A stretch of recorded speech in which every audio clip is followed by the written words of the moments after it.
હવે સાંભળીશું વડોદરા જિલ્લાનો સમાચાર પત્ર, જેના લેખક છે હેમંત વ્યાસ. વડોદરા શહેર જિલ્લામાં શિયાળુ ઋતુની સાથે સાથે ગરમીનો અનુભવ પ્રજાને થયો છે. એક જ દિવસમાં બેવડી ઋતુ જેવો માહોલ સર્જાયો છે, જેના કારણે શિયાળામાં સ્વેટર પહેરવું કે નહીં તેની દ્વિધા લોકો અનુભવી રહ્યા હતા. બેવડી ઋતુના પરિણામે શિયાળુ પાકોને નુકસાન થશે તેમ ખેડૂતોનું માનવું હતું.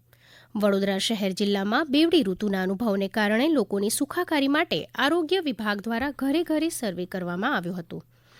દરમિયાનમાં કેન્દ્ર સરકાર, ગુજરાત સરકારની વિવિધ સરકારી સહાયથી વડોદરા શહેર જિલ્લામાં પ્રાથમિક સુવિધાના વિવિધ કામો હાથ ધરવામાં આવી રહ્યા છે, જેમાં ખાસ કરીને નર્મદા જિલ્લામાં કેવડિયા ખાતે વિશ્વની સૌથી ઊંચી સરદારની પ્રતિમાની મુલાકાતે વિશ્વમાંથી અનેક પ્રવાસીઓ આવી રહ્યા છે, ત્યારે વડોદરાથી કેવડિયા સુધીનો મુખ્ય રસ્તો 6 લેન બનાવવામાં આવી રહ્યો છે. તદુપરાંત વડોદરા શહેર જિલ્લામાં પ્રધાનમંત્રી સ્વનિર્ભર લોન અનેક લારી ગલ્લાના સંચાલકને આપવામાં આવી છે. આ ઉપરાંત વડોદરા શહેર જિલ્લામાંથી મુખ્ય બુલેટ ટ્રેન, ફ્રેટ કોરિડોર, વડોદરાથી મુંબઈ અને વડોદરાથી દિલ્હી નવો એક્સપ્રેસ હાઇવે તૈયાર થઈ રહ્યો છે.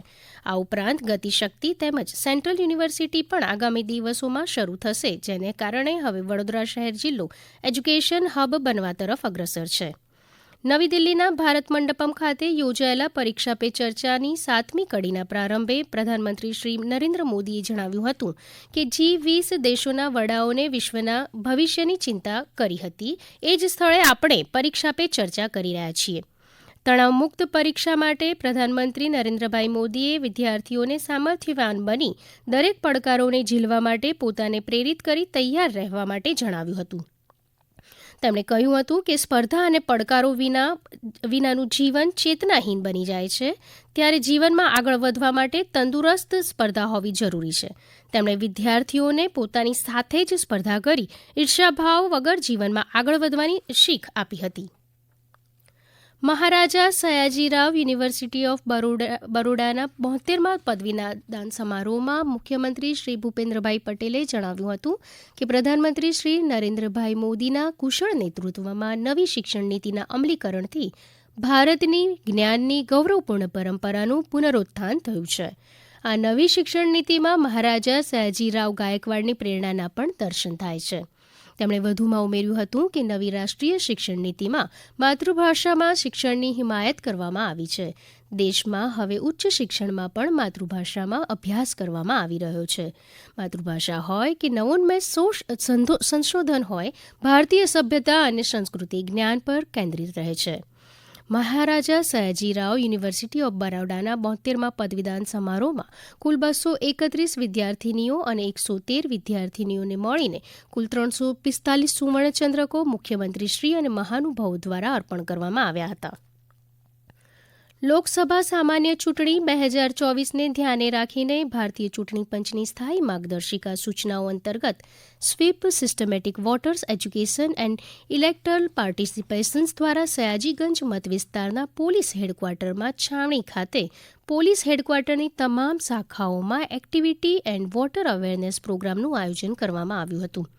આ કાર્યક્રમમાં શૈક્ષણિક સંસ્થામાંથી નિયુક્ત કરેલા કેમ્પસ એમ્બેસેડર અને MS યુનિવર્સિટીના યુવાનો જોડાયા હતા.